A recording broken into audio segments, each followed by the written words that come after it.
Current affairs की इस class में आपका स्वागत है।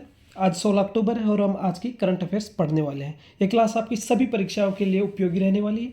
SSC, CGL, CPO, stenographer, railway exams और डिफेंस एग्जाम्स।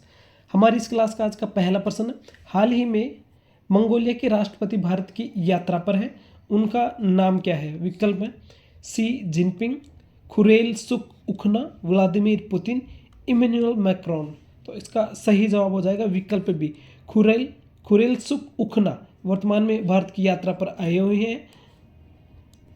सी जिनपिंग चीन के राष्ट्रपति हैं, व्लादिमीर पुतिन रूस के राष्ट्रपति हैं, इमैनुअल मैक्रोन फ्रांस के राष्ट्रपति हैं। इसके अलावा देख लेते हैं, मंगोलिया की सीमा चीन की सीमा से साझा होती है।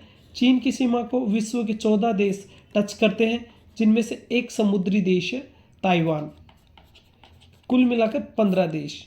तो यहाँ पे जो एक ताइवान मंगोलिया है, उसकी भी 4,600 किलोमीटर से ज़्यादा 4,600 किलोमीटर से भी ज़्यादा सीमा चीन के साथ लगती है। नेक्स्ट क्वेश्चन, दुनिया के सबसे ताकतवर पासपोर्ट की सूची में भारतीय पासपोर्ट की रैंकिंग कितनी रही है?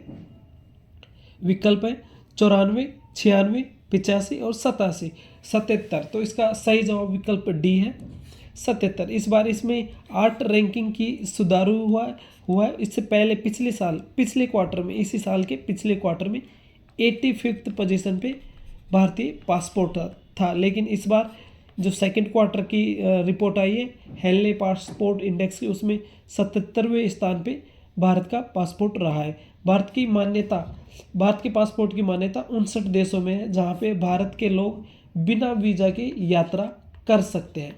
यह सुधार जो रैंकिंग में हुआ है वो भारत की सरकार के प्रयासों के द्वारा हुआ है, जो उसने अन्य देशों के साथ में अपने आवाजाही के लिए संबंधों को सुधार के कई समझौते साइन किए हैं, MOU, जिसकी वजह से यह हुआ है। नेक्स्ट क्वेश्चन है, हाल ही में किस देश ने विश्व व्यापार संगठन में भारत के खिलाफ शिकायत दर्ज की है? विकल्प है पाकिस्तान, चीन, अमेरिका और रूस।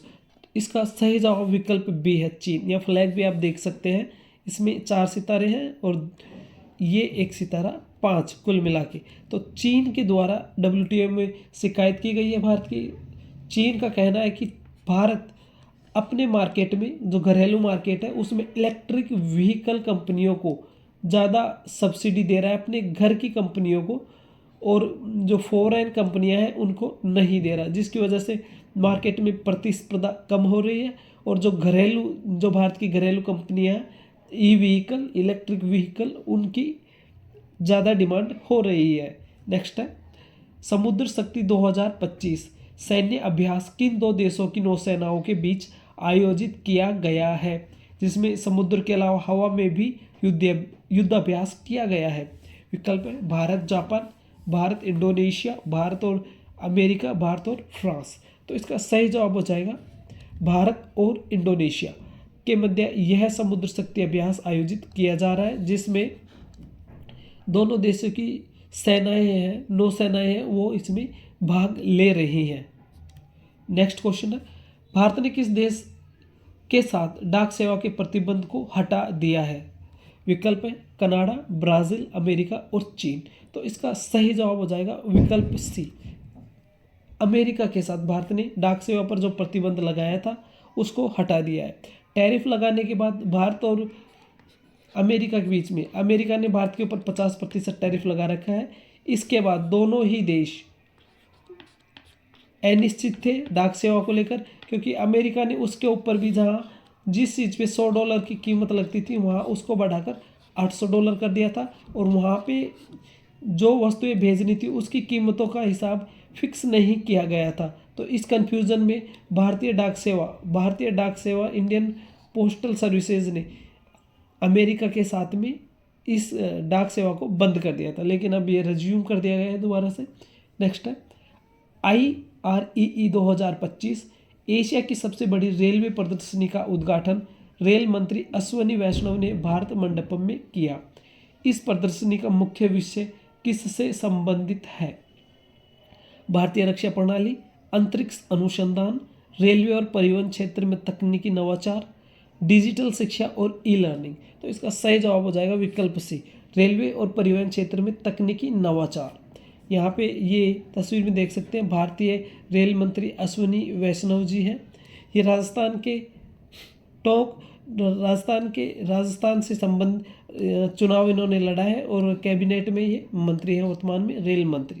नेक्स्ट है, डॉक्टर APJ अब्दुल कलाम की जयंती 15 अक्टूबर को भारत में किस रूप में मनाई जाती है? विकल्प है राष्ट्रीय विज्ञान दिवस, राष्ट्रीय शिक्षक दिवस, विश्व शिक्षा दिवस और विश्व छात्र दिवस। तो इसका सही जवाब विकल्प डी है, विश्व छात्र दिवस के रूप में डॉक्टर APJ अब्दुल कलाम की जयंती मनाई जाती है। डॉक्टर APJ अब्दुल कलाम को मिसाइल मैन ऑफ इंडिया भी कहा जाता है।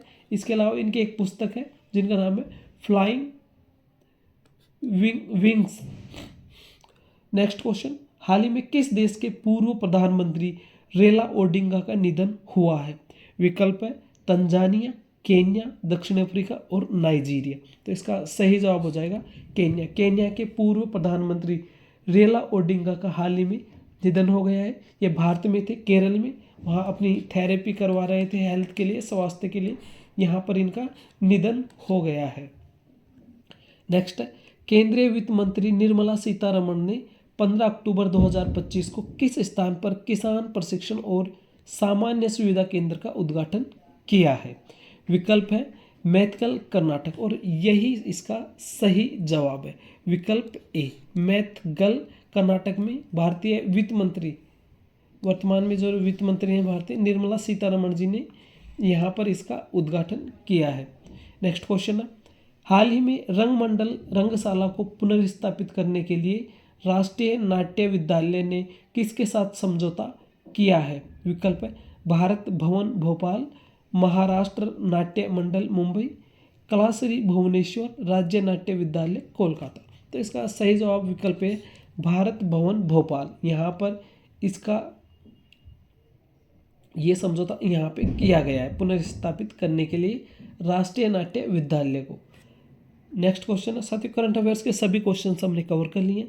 ये क्लास आपको महत्वपूर्ण लगे तो आप इस चैनल को सब्सक्राइब कर लें और बेल नोटिफिकेशन ऑन कर लें, जिससे सबसे पहले यह क्लास आप तक पहुंच सके और आप अपनी पढ़ाई को निरंतर तरीके से कर सके और जो भी कंपटीशन के एग्जाम्स आप देते हैं उसमें यह उपयोगी साबित हो सके।